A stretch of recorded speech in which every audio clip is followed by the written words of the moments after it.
We get dirty, and the world stays clean. That's the mission.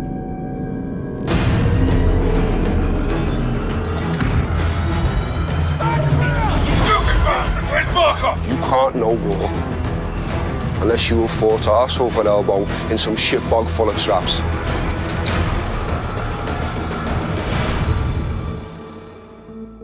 For modern warfare, expectations are so high that coming in and reimagining it from the top to the bottom is humbling, to say the least. I'm Taylor Kurosaki, the studio narrative director at Infinity Ward. Now, it's my job to make sure this game is everything the fans expect, and hopefully a lot more. Today, I have an opportunity to sit down and chat with someone who has a similar challenge and responsibility, and that is Barry Sloane, the guy that's bringing to life one of the most beloved characters in the Call of Duty series. Thanks for being here. Of course, mate. It's a pleasure. What was it like for you to be put into this role, and how does that relate to your experiences of playing Call of Duty in the past? I was very drawn from Call of Duty 4, the first Modern Warfare that came out. I had that as part of my upbringing, my childhood, and then to become him has been just an incredible experience. I knew that if we found a guy who could exude what I think we all have in our collective memory of a guy that is Price, Yeah. the ceiling would be way higher. And I think that's what we got with you. And obviously I wasn't aware because you weren't saying it was Captain Price. You were just saying, I can't remember the name on the audition, but it was Commander Sykes. Yeah. I knew in that moment, I felt like, okay, this is the guy. This is our Price. I wanted to be able to drop your voice into a real thing that we were working on. Okay. And so I couldn't have you say, under my command, Exactly, yeah. Commander Sykes. Yeah, exactly. Yeah. So I crossed out Commander Sykes, and I probably shouldn't have done this. It's probably a total breach of protocol I and enjoyed it. whatever. But I just wanted to hear your voice saying those words. Yeah. So I crossed it out, Yeah. and I wrote, under my command, Captain John John Price. Price. Yeah. And I do remember saying, oh, that's a name drop. Right that second, I was like, okay, here we go. Under my command, Captain John Price, you will have full executor authority.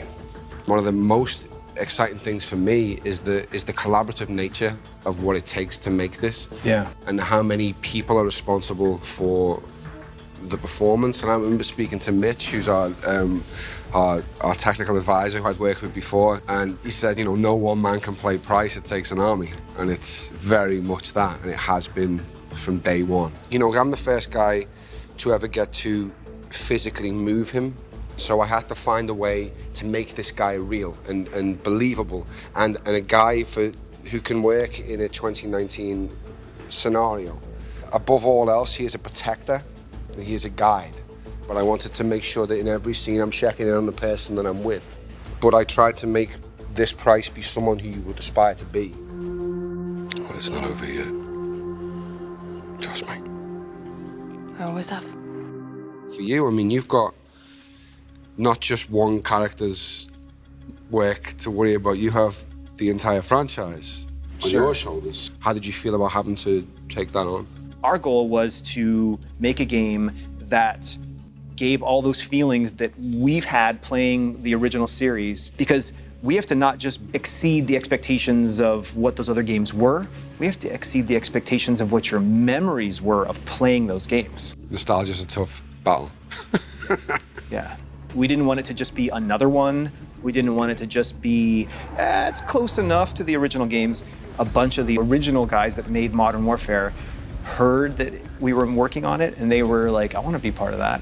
So we got an infusion of the original blood, and so I think we were prepared to take on this huge undertaking and this huge honor. As someone who is a fan of gaming, who plays, although I'm filming it, I'm still not part of the process of making them. You've taken what was the acceptable level in this genre and put it somewhere that people are now going to have to try and get close to, because it's blown my mind what I've seen. I didn't expect it to look as incredible as it does. It's really, really special. When can you breathe? We just did. So let's talk about embodying the man, Yeah. right? Being on the PCAP stage, making a TV show or a film versus making a game, and what that experience means to you. There's much more parallels to theatre and video game because you're being asked to dispel belief in a similar way.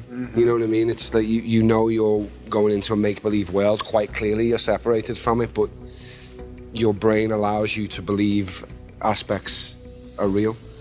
You can almost touch it these days with the way video games look, and so that aspect of bringing your audience to you it feels like theatre to me in that sense as well, and certainly the way we film it, because you know when you're on a film set or a TV set, you know, like now I can look at the camera, I can speak to the operator, and I can know, okay, this is probably a tight shot.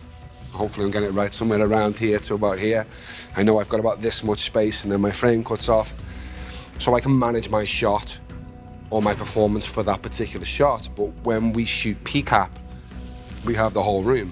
Yeah. And I don't know what point you're going to come in for the close-up of Price in here, or when you're going to need to be super wide to get the feel of the scenes. You have to be on the whole time. You have to know the man or the woman that you're playing and be in there, locked in the whole time, because it could be on you when you don't expect it. Like Jeff will be there with the camera making the shots, but that's not necessarily the shot. Yeah. You can't play to that camera because it's not there, so it's like you have to just let him direct you through, but not react to the camera being there. We're all just pawns in this. You speak for yourself. Talk about the training you went through with Mitch. It was tough, man. Mitch and Steve, they both served in the SEAL teams, and their way of educating actors is to literally drop you into the most realistic version that is possible. A lot of my technique is from him. Like, just in general, my shooting technique, the way I clean rooms come from his techniques. Get down on the fucking floor now! Get down! Get on the fucking floor! Stay there! I mean, the war genre in general, it's a source of pressure. Yeah. For characters, right? You know this better than anyone, that pressure reveals character. Mm-hmm. And that's what we try to put our characters under, is under pressure, so that they're forced to evolve. They're forced to overcome that obstacle and get out of their comfort zone. And so for us as creators to work in that genre, that's part of making Call of Duty, and to not only empathize with characters who are put under pressure and have to reveal their true nature, and to be forced to make those kinds of choices, and to do the thing that Mitch and Steve and those guys always say, which is to operate perfectly in an imperfect situation. But now you go, here's the controller. Yeah, now you try. Good luck. Yeah. It's been an honor working with you, man, and I hope we get to keep working together in the future. That's it, mate, absolutely. Yeah. Where do we draw the line, sir? You draw the line wherever you need it, Sergeant.